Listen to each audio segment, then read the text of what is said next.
Prenons par exemple l'Italie, Mhm. qui est tant critiquée partout. Bon, chacun a ses idées, mais si on prend un point de vue strictement économique, quand l'Italie nomme Mario Draghi, c'est un des pays les plus endettés d'Europe, il fait partie de ce qu'on appelle du PIG.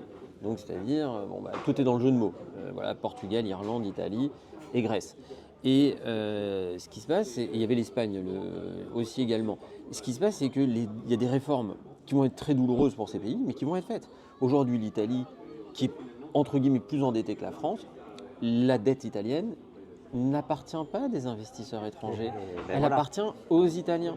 Le monde industriel italien, il existe, c'est-à-dire qu'il y a plein de petites PME, Bien sûr. il y a plein de petites TPE, des industriels, des petits patrons qui ne dépendent de personne, qui eux-mêmes ont le courage, tous les jours, comme en France, hein, attention, qu'on se comprenne bien, mais le tissu économique est un peu moins sur cette partie-là, touché que la France.